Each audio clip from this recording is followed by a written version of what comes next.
have a review for you today. I will be reviewing The Eye of the World by Robert Jordan today. All right, The Eye of the World starts off with a sort of typical fantasy setting. We have a farm boy protagonist who lives near a tiny little village called Two Rivers. And everything changes, and he's swept up into a grand adventure in the great wide world. And you know, that's the plot. um, I personally really enjoyed how Jordan approached this, though. It is a sort of tropey story that is taken in a different way. There are a lot of spins that are unexpected.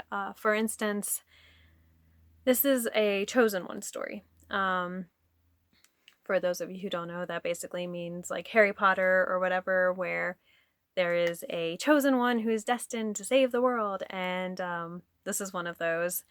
But there's a little bit of a spin because there are 3 different people who could be the chosen one, and maybe they're, and throughout the story, there are different aspects of them where it's like, oh gosh, we really don't know. This could be the chosen one because of these reasons, and this could be the chosen one because of these other reasons. And so there are 3 of them, and it's very nice to have that sort of thing where it's not like, oh, you are the chosen one, and this is your fate, and this is your destiny.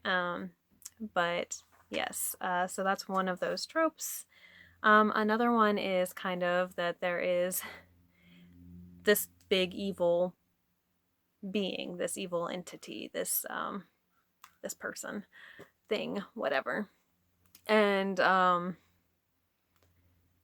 however, instead of it being a good versus evil, like, oh, this is the bad guy, and these are the good guys, and these are the good guys that fight against it. It's kind of like, okay, this is the bad guy. This is the people who fight against him. But your everyday person is still very suspicious of the stereotypical good guys, like the ones who definitely like use magic to fight this evil. But the everyday person's still like, we don't really trust you. So it's less of a good versus evil and more of a weird, suspicious, we don't know what to do with you versus evil. And I really appreciated it and thought that was kind of fun. So basically, if you do magic, then you are under suspicion in this world, and that's kind of neat to me. Let's see.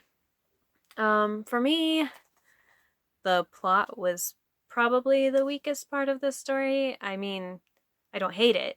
It was still engaging and interesting, but out of everything, it is probably at the bottom of the list of why I kept reading.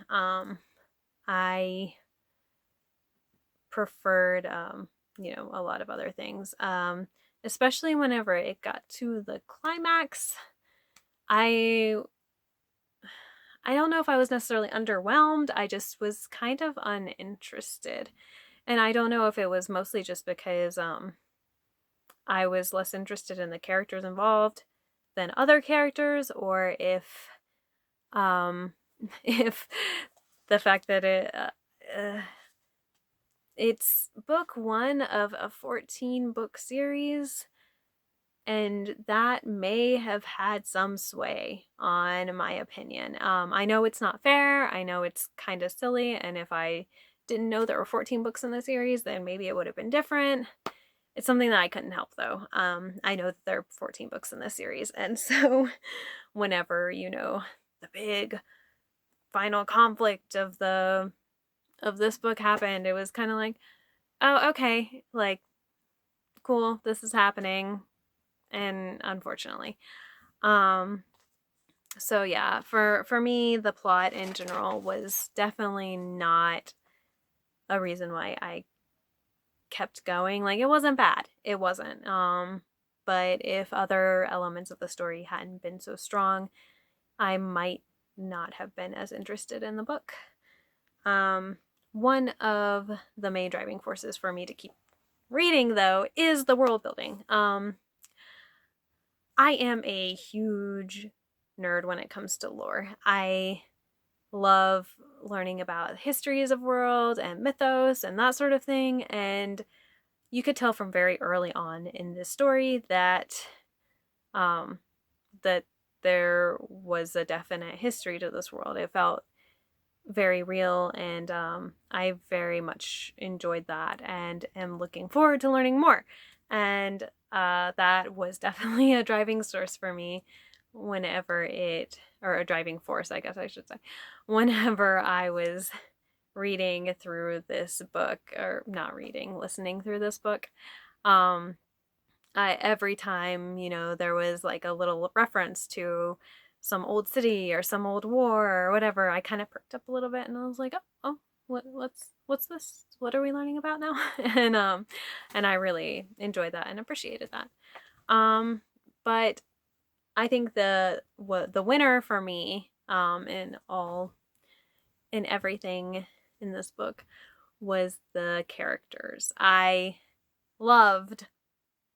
didn't love all the characters, and that like I would love them as people, but I thought they were all very well done.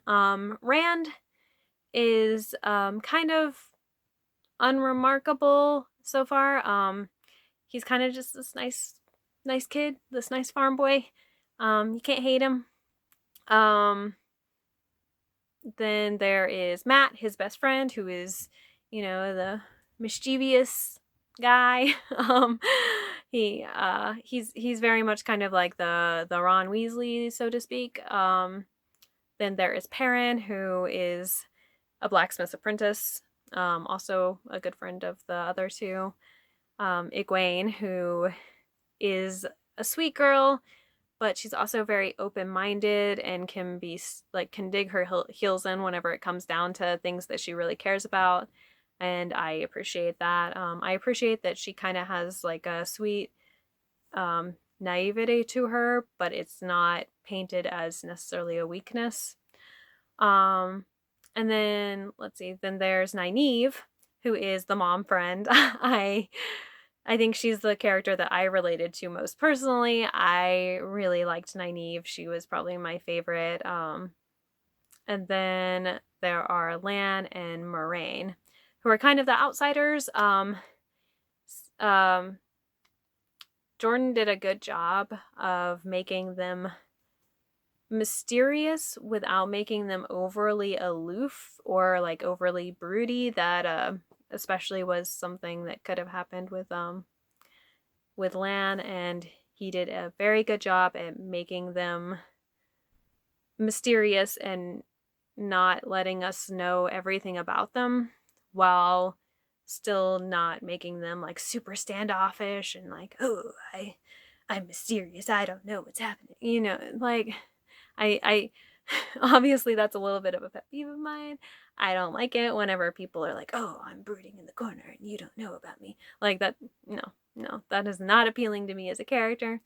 And that very, like, I feel like several of the characters in this could have gone down that road and did not. And I appreciate that.